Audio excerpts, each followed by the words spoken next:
आलमसराय स्थित DK resort में गरीब कल्याण जनसभा में मोदी और योगी सरकार के लाभार्थियों से मिलने संभल पहुंचे केंद्रीय मंत्री संजीव बालियान ने विपक्ष को आड़े हाथों लेते हुए जमकर विपक्ष पर निशाना साधा। संजीव बालियान ने कहा कि अब से पहले अखबारों में पहले पेज पर 2G घोटाला, कोयला घोटाला, केंद्र सरकारों की घोटालों की लिस्ट आती थी और जब अंदर के पेजों पर जाते थे मायावती, अखिलेश की सरकारों में खबर आती थी संभल में हुई लूट, संभल में हत्या, अपहरण, बलात्कार, गोकशी और उससे अगले पेज पर खबर खोलेंगे तो 5 निर्दोष युवक जेल के अंदर गए, गोकशी करने वाले जेल के बाहर। इतना ही नहीं, संजीव बालियान ने बिना नाम लिए आजम खान पर भी निशाना साधा। उन्होंने कहा कि सन 2012 से 2017 का उत्तर प्रदेश कोई नहीं भूल सकता, ना मैं भूल सकता। जो रामपुर ने कह दिया गलत, जो रामपुर ने कह दिया सही, दोषियों को छोड़ा जाता था, निर्दोषों को जेल में भी भरवाने का काम ये रामपुर के ठेकेदार करते थे। तो अब कहाँ हैं? कई सालों की विदेश यात्रा करके आए हैं। संजीव बालियान ने अखिलेश यादव और बड़े बड़े नेताओं को जो विपक्ष में हैं उन पर भी निशाना साधते हुए कहा कि अब कोई काम धंधा खोलो, डेयरी खोलो, मुर्गी फार्म खोलो और कुछ काम धंधा खोलो, इनकी दाल यहाँ पर गलने की नहीं है। देखिए क्या कहा संजीव बालियान ने, ये खास रिपोर्ट। 2014 से पहले अगर बात करें तो 2010-11 में जब मैं भी युवा था, पुरानी बात होगी अब तो 12 साल की, जब सुबह अखबार पढ़ते थे अमर उजाला, जागरण, हिंदुस्तान, तो अखबार के पहले पेज में खबर आती थी भाई 2G घोटाला हो गया 1 लाख करोड़ का, कोयले का घोटाला हो गया 1 लाख करोड़ का। ये घोटाला केंद्र सरकार के घोटालों की लिस्ट आती थी और जब अंदर के पेज पर जाया करते 2007 से 12 जब मायावती जी का शासन था, 12 से 17 अखिलेश यादव का, तो अंदर वाले पेज पर रहता था कि संभल में हुई लूट, संभल में हत्या, अपहरण, बलात्कार, गोकशी, और उस अगले पेज में खबर खोलोगे तो 5 निर्दोष युवक जेल के अंदर गए, गोकशी करने वाले जेल से बाहर, इस थाने में बदतमीजी, मुरादाबाद में बदतमीजी, ये खबरें होती थी अखबार की 2014 से पहले। और ऐसे समय में जब देश का भविष्य धूमल दिखाई देता था सबको, विशेषकर युवा वर्ग के मन में बात थी। राजा वर्मा जी मुझे दिखा रहे थे कि 4300 आवास बने हैं संभल में और 4300 में से 3300 सबके वर्ग के बने हैं। मैं उनसे पूछना चाहता हूं जिन्हें 3300 आवास मिले हैं कि भारतीय जनता पार्टी में जिन लोगों ने वोट नहीं दी उनके भी आवास भारतीय जनता पार्टी ने बनवाए हैं और ये आवास आपके सांसद ने नहीं बनवाए, यहाँ वाले ने।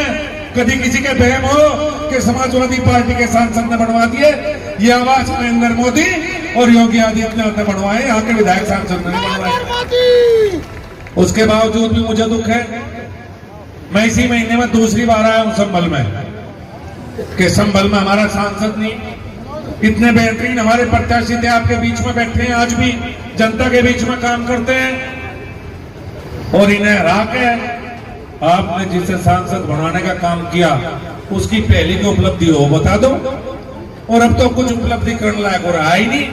पता नहीं कैसा आप लोग वोट देते जाति धर्म के नाम पर।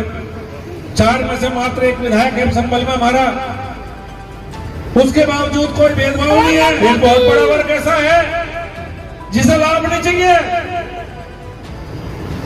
जो सिद्धांतों पर भारतीय जनता पार्टी के साथ है, जो राष्ट्रवादी सोच की वजह से भारतीय जनता पार्टी के साथ है, जिन्हें कोई लाभ नहीं चाहिए। बहुत बड़ा वर्ग है ऐसा, जो उत्तर प्रदेश में शांति देखना चाहता था, बहुत बड़ा वर्ग है। 2012 से 17 का उत्तर प्रदेश कोई नहीं भूल सकता, ना भूल सकते ना मैं भूल सकता। मुझे से शुरू होती थी बात और रामपुर की सल्तनत चलती थी, रामपुर की सल्तनत थी उत्तर प्रदेश में। जो रामपुर ने कह दिया वो गलत, जो रामपुर ने कह दिया वो सही। दोषियों को छोड़ा जाता था और निर्दोषों को जेल में भरवाने का काम ये रामपुर के ठेकेदार करते थे। और अब कहाँ हैं? कई साल की विदेश यात्रा कर आए हैं तो जनाब बदल सी गए, कुछ माहौल सा अजीब सा दिखाई देना शुरू हो गया। असली पता लग गई कि सरकार योगी जी के, भारतीय जनता पार्टी की सरकार है, दिन तेरे चले गए। बहुत बड़ा वर्ग है जिसने सरकार को इसलिए लेकर आए कि जो ज्यादतियां, जो समाज के ऊपर अत्याचार, जो भेदभाव, जो पिछली सरकार में हुआ था, भारतीय जनता पार्टी उसको समाप्त करने का काम करेगी और वो किया भी। भारतीय जनता पार्टी ने भ्रष्टाचार को समाप्त कर, राजनीतिक भ्रष्टाचार जो समाजवादी पार्टी में होता था उससे समाप्त करने का काम किया। कोई जाति धर्म के आधार पर कोई भेदभाव समाप्त करने का काम किया। और सबसे बड़ी बात है, इस उत्तर प्रदेश से गुंडे भगा दिए, या तो ऊपर पहुंचा दिए, या इस प्रदेश से बाहर नहीं होंगे। इस प्रदेश में गुंडागर्दी छोटी नहीं होगी जी सरकार। और ऐसी सरकार हमें चाहिए जो गरीबों का भी ध्यान रख सके और जो सुरक्षा भी दे सके। क्या हुआ, सीए का बात आई कि जब सीए का कानून आया तो क्या गलत था भाई? जो पाकिस्तान में हिंदू रह रहे हैं, जो बांग्लादेश में हैं, जिनके ऊपर अत्याचार है, अगर वो हिंदुस्तान वापस आना चाहते हैं, उन्हें नागरिकता देते तो क्या दिक्कत थी? पर उस पर दंगा करने का प्रयास किया। अब एक छोटी सी बात पर कई बार माहौल गर्म करने का, उत्तर प्रदेश में काम करने का कुछ लोगों ने प्रयास किया, पर वे भूल गए कि अब कानून का राज है। अब कोई बदतमीजी बर्दाश्त किसी कीमत पर की नहीं जाएगा। भाईचारे से रहो, कहीं ये किसी के बहकाए में आकर कुछ न करो। राजनीतिक दल को चलते हो और सबको पता है इसमें समाजवादी पार्टी का कुछ दलों का हाथ निकल का है। कुछ दलों के लोग हैं जो इस बात को भड़काना चाहते हैं, उत्तर प्रदेश की शांति को में खलल डालना चाहते हैं। ये कामयाब नहीं होंगे, क्योंकि अब मुस्लिम समाज भी समझ चुका है कि जब ये सरकार भेदभाव नहीं कर रही तो क्या आवश्यकता है इस सरकार के खिलाफ बोलने की। और एक बार जाति धर्म की बात छोड़ो और इस परिवारवाद को अलग करो। इस उत्तर प्रदेश में एक वोट भी भारतीय जनता पार्टी के खिलाफ नहीं जा सकती अगर परिवार बात छोड़ दो, धर्मवाद छोड़ दो। हम काम के आधार पर वोट मांगते हैं। और भोला सिंह ने कहा विशेष सम्मान है प्रधानमंत्री और मुख्यमंत्री के द्वारा महिलाओं का। हर बात में महिलाओं को आगे बढ़ाने का काम ये सरकार कर रही है। अब तो उत्तर प्रदेश में जो डेयरी कोऑपरेटिव नहीं बना रहे हैं, जो डेयरी कोऑपरेटिव बनने जा रही हैं, उस डेयरी कोऑपरेटिव की ज्यादातर सदस्य, क्या 100% सदस्य महिलाएं होंगी। महिलाओं को आगे रखते ही काम चलेगा देश में। इन्हें आगे बढ़ाना है इस सरकार को, जो कि बनाने में आपका बड़ा योगदान है महिलाओं का।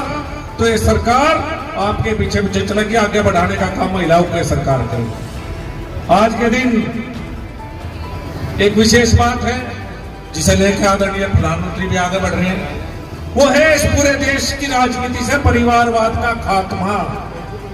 कि परिवारवाद न रहे, एक गरीब का बड़ा मुख्यमंत्री बने, एक गरीब का बच्चा सांसद और विधायक बने, एक गरीब का बच्चा नरेंद्र मोदी की तरह देश का प्रधानमंत्री बने। समाजवादी पार्टी हो, लोकदल हो, या तृणमूल कांग्रेस या कांग्रेस कोई भी पार्टी हो, भाई क्या क्वालिफिकेशन है अखिलेश यादव की? मेरे से उम्र में छोटा ही है, 36 साल का आपने मुख्यमंत्री बना दिया। भाई कौन सा पहाड़ तोड़ दिया था उसने? मुलायम सिंह के बेटे के होने के अलावा क्या क्वालिफिकेशन थी अखिलेश यादव की? मुझे बात बता दो। रिजर्वेशन कर दो क्या कि नेताओं का बेटा ही नेता बनेगा, कि चौचर सिंह का पोता नेता बनेगा, अखिलेश का बेटा नेता बनेगा, मुलायम सिंह का, या गांधी परिवार का बेटा बनेगा? कोई रिजर्वेशन तो उनका हुआ नहीं भाई। आपका भी नहीं बन सकता। गरीब जो बैठे, किसान बैठे, ये माताएं बहनें बैठी, आपके बच्चे जो विधायक सांसद नहीं बन सकते, आपके बच्चे क्यों आगे नहीं बढ़ सकते? देश बदलाव की ओर है और मोदी जी ने कह दिया कि अगला कदम है इस देश से परिवारवाद का सफाया। जैसे भ्रष्टाचार का सफाया हुआ, आतंकवाद का सफाया हुआ, अगला लक्ष्य है परिवारवाद का सफाया। अब तो अखिलेश यादव या और जो नेता पुत्र हैं बड़े बड़े, ये कोई काम धंधा खोल लो भाई, डेयरी खोल लो, मुर्गी फार्म खोल लो, कुछ और काम धंधा खोल लो। यहाँ दाढ़ बिल्कुल इनकी गलने की नहीं, बिल्कुल किसी भी कीमत पे। और यहाँ आपके जनपद में भी परिवारवाद है, सांसद भी वही बने, विधायक भी उसके परिवार के बनेंगे। और भाई संभल बड़ा सेंसिटिव जिला है, पार्टी ने मेरी ड्यूटी लगातार लगा रखी है, तो कान खोल कर सुन लो, सरकारी सिस्टम भी सुन ले और ये दूसरे भी सुन ले। ठीक ठाक काम करना शुरू कर दो, 1 महीने में 2 बार आ लिया, तीसरी बार रिपोर्ट सारी लूंगा। कार्यकर्ताओं का सम्मान होना चाहिए, सरकारी सिस्टम में बहुत अच्छी तरह से ध्यान देकर सुन लो। बड़े हमारे विधायक सांसद कम हो, पर हमारी टीम मजबूत है बहुत। और मुझे उम्मीद है, मैंने कहा जिस दिन जाति धर्म के वोट पर डालने बंद हो जाएंगे, टीम में तो सारे के सारे विधायक सांसद बने पाऊंगा। ये शिकायत रहती है भारतीय जनता पार्टी के कार्यकर्ता की कि जब सरकार होती है तो सरकारी अधिकारी ने सुनते मनमानी करेंगे। इसे सुधारने का काम सरकारी सिस्टम भी करे। कार्यकर्ताओं की जायज और उचित बात का सम्मान होना चाहिए, उनकी बात सुनी जानी चाहिए। अगर हम राजनीतिक क्षेत्र में हैं तो जनता की सेवा के लिए हैं। अगर राजनीतिक क्षेत्र के व्यक्तियों की बात नहीं सुनी जाएगी तो हमारी आवश्यकता क्या थी? फिर तो आईएएस ना चला लेते इस देश को। जनता की बात सरकारी कर्मचारियों अधिकारी तक पहुंचाने का अधिकार कार्यकर्ता का है। कार्यकर्ता नींव की ठेस के बिना कोई इमारत खड़ी नहीं हो सकती। आज अगर भारतीय जनता पार्टी की सरकार खड़ी है। संभल से मेरा जिला के लिए राहुल कुमार।